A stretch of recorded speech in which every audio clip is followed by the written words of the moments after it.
Public comments. The Attorney General of Indiana provides an update into the investigation of baby remains found at an abortion doctor's home. Questions for Facebook. Senator Josh Hawley says he spoke to the social media giant CEO about the censorship of a pro-life group. We have a report and reaction. Still standing. An update on an iconic piece of art that survived the fire at Notre-Dame Cathedral. Freedom and speech. A respected Catholic voice is calling for a change in the U.S. News and World Report rankings of colleges. On EWTN News Nightly for Friday, September 20th, 2019.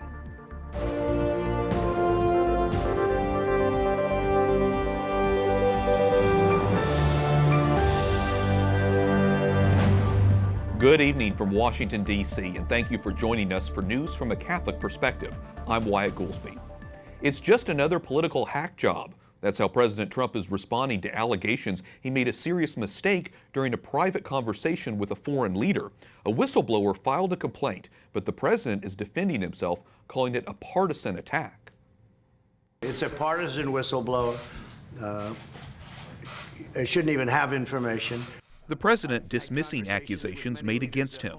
This after the government's intelligence watchdog describes the whistleblower's complaint as serious and urgent, involving the most significant responsibilities of intelligence leadership.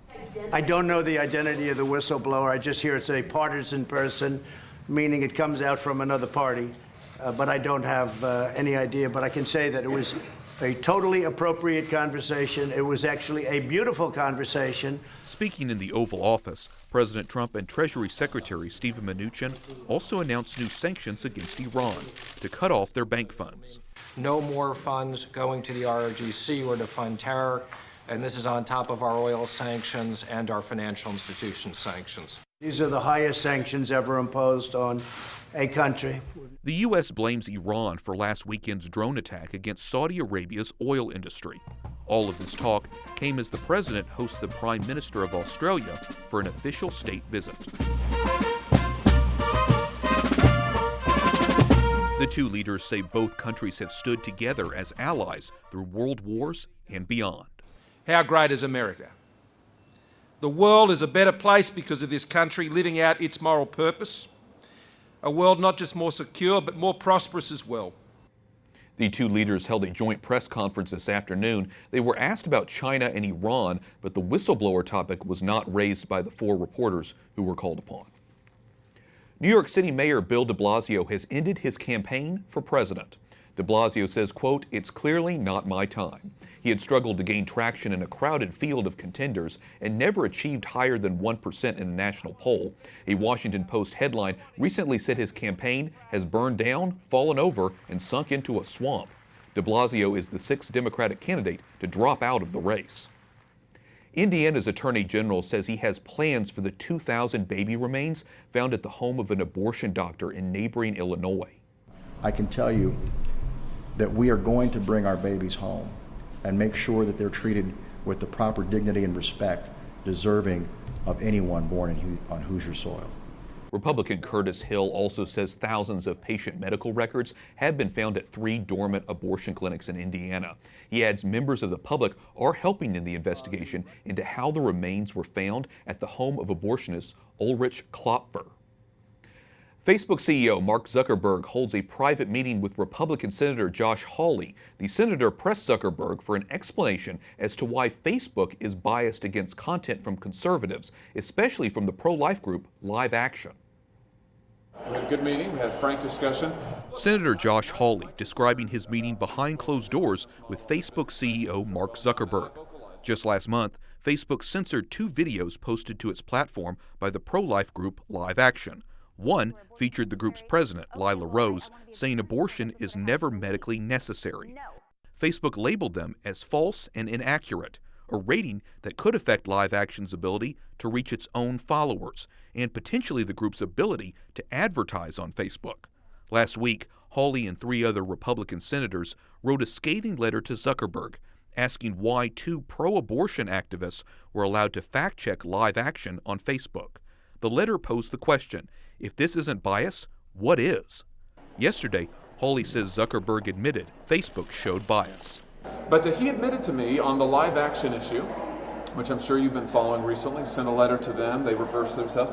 He said that they made a mistake, that there was clearly bias. Those are his words. He said there was clearly bias in the live action decision, that they were wrong to have censored live action. Live Action's founder and president Lila Rose tweets, Facebook has not apologized for notifying thousands of our followers that we are false news. Hawley says it's time for Facebook to prove they will change. Listen, I mean, this is the same sort of song and dance we hear from Facebook every time it gets caught, whether it's censoring, whether it's taking people's data without telling them. It's always, we made a mistake, we'll try to do better in the future. So I said, why don't you prove it? Why don't you submit to an independent third-party audit on content moderation? Open your books. Senator Hawley says Facebook is a monopoly-sized behemoth, and one of the reasons the censorship issue is such a problem is because Facebook is so big. Hawley argued Facebook should sell WhatsApp and Instagram. Hawley says Zuckerberg, who requested the meeting, did not think that was a great idea. For more on the Facebook situation, we're joined by ytsync-en, Director of Strategic Communications for Live Action. Allison, as we just heard, Live Action has yet to receive an apology from Facebook. Beyond an apology, though, what would you like to see happen? Well, thank you so much for asking. It's nice that Zuckerberg acknowledged us, acknowledged that they did something wrong, and I hope all of his engineers are listening because now they need to step into place. Facebook sent out a notification to thousands of users who shared our content saying we were false news.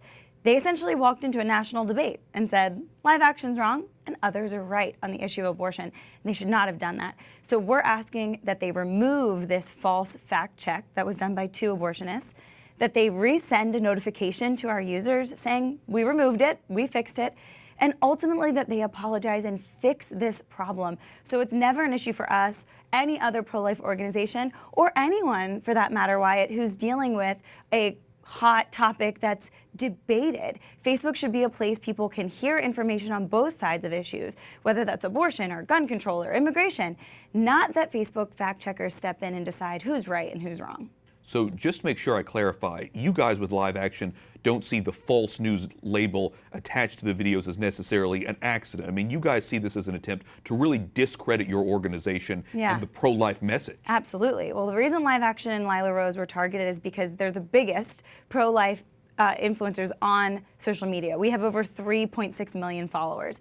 And they targeted these specific videos for the reason that it's a big question about whether abortion is medically necessary. You've got OBs who say it is, you've got OBGYNs who say it isn't. And we're so grateful. It's not just our opinion, it's the opinion of thousands of medical professionals.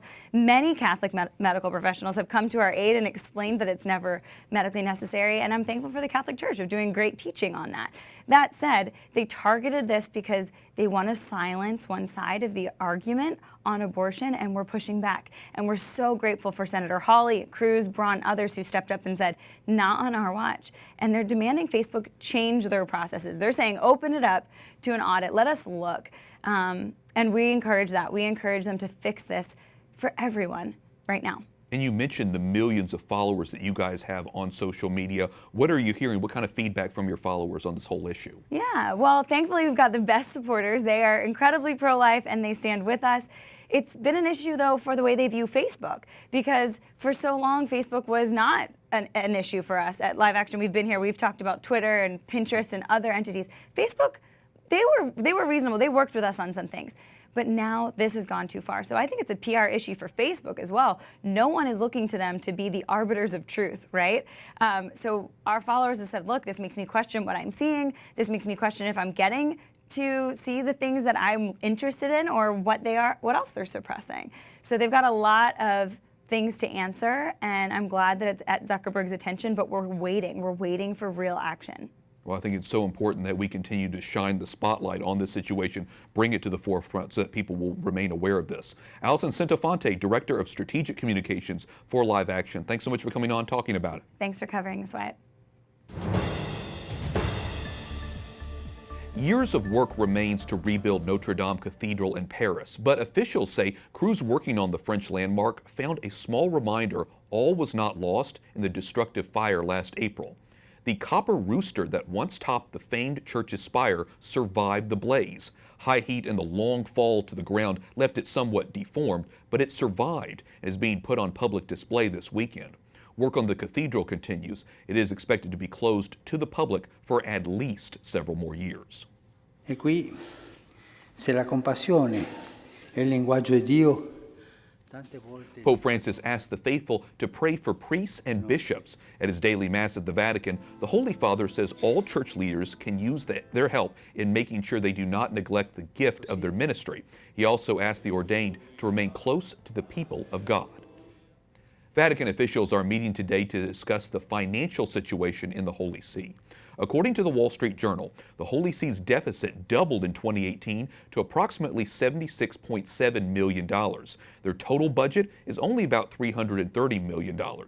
From the beginning of his pontificate, Pope Francis has made reform a priority. The Vatican is under scrutiny after alleged corruption, waste, and incompetence. Francis Roca is Vatican correspondent for the Wall Street Journal. He joins us now from Rome.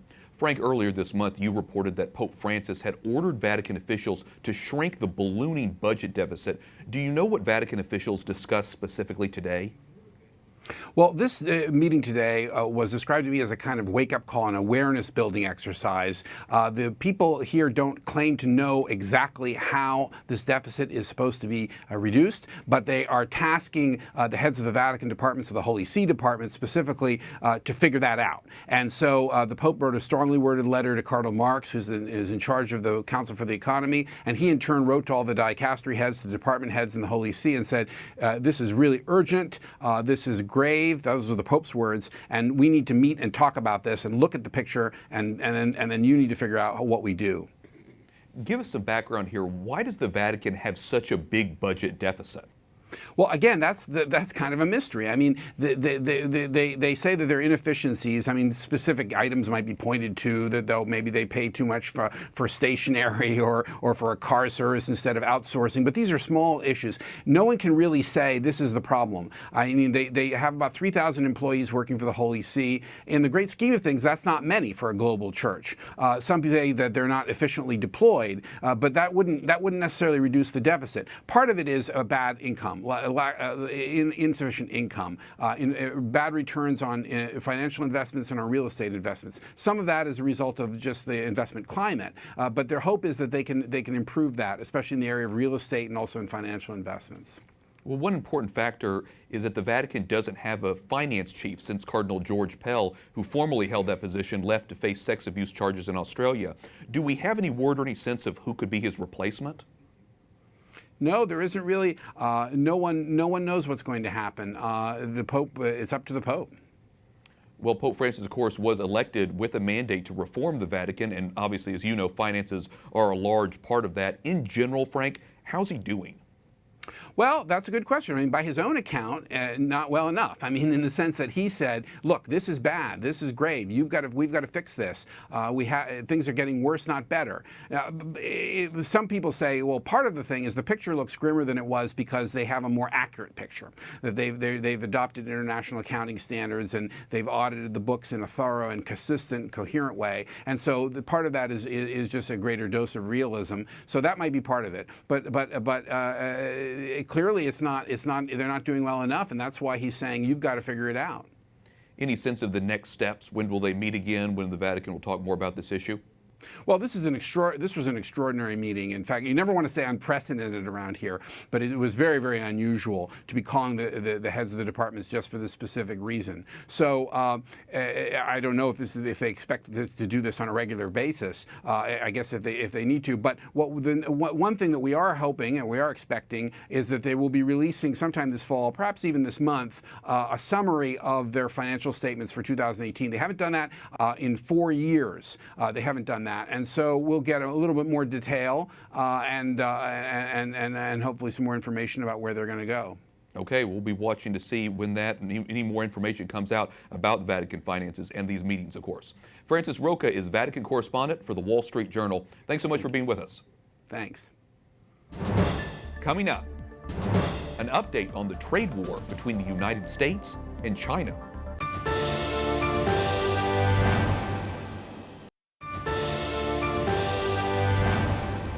An American pilot for FedEx has been detained in southern China. Beijing's foreign ministry says the man was arrested on suspicion of smuggling weapons and ammunition. Airgun pellets were found in his baggage. The pilot was taken into custody last week while boarding a flight to Hong Kong. Later, he was released, but has been told he cannot leave the country until an investigation is finished. The Wall Street Journal identified the American as Todd Hahn.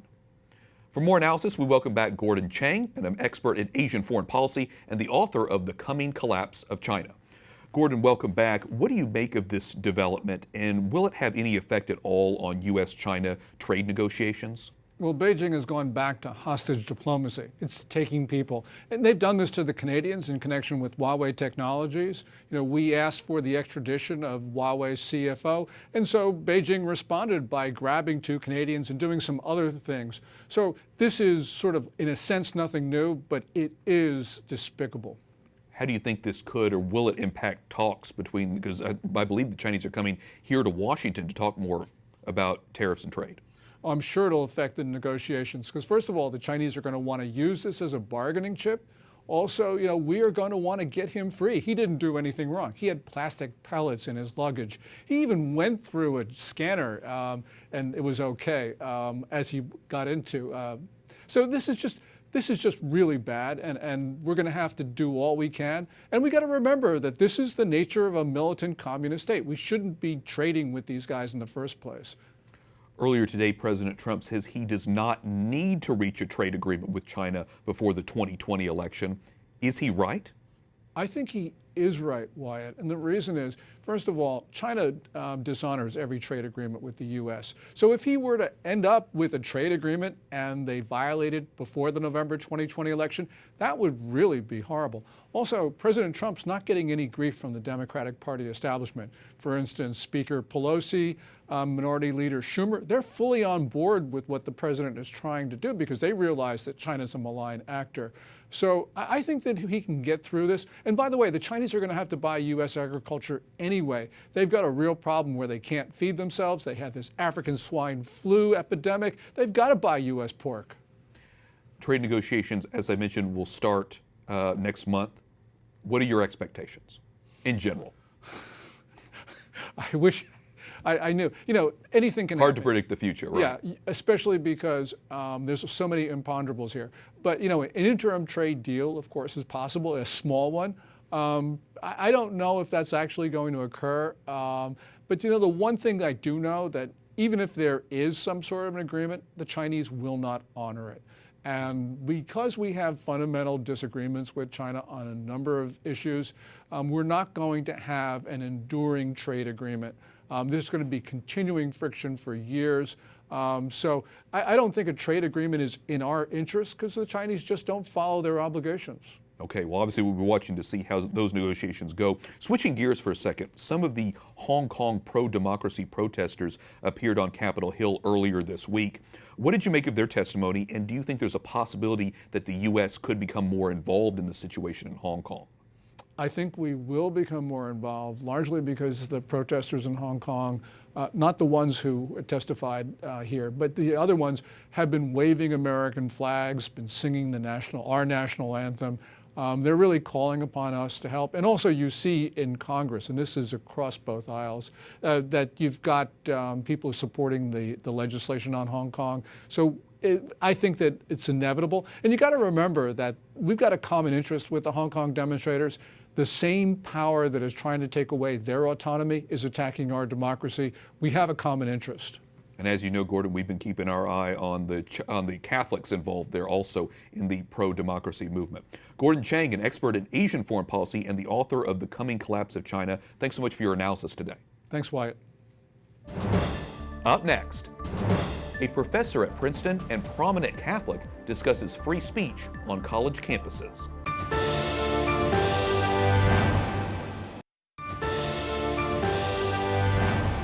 A respected Catholic voice and esteemed college professor is calling on U.S. News and World Report to include freedom of speech and diversity of viewpoint in its university rankings. Professor Robert George of Princeton has started an online petition urging the magazine to add free speech to its list of other items like class size and academic reputation. Robert George joins me now by Skype from Princeton. Professor George, welcome back to the newscast. What prompted you to start this petition now? quality of education at a college or university depends on there being robust civil dialogue and depends on there being opportunities for students to encounter a wide variety of points of view. The enemies of academic integrity, the enemies of academic excellence are things like groupthink and conformism and an unwillingness to consider points of view that you may disagree with. So that was the reason for the petition, to ask U.S. News and World Report to improve their ranking system by taking those factors into account.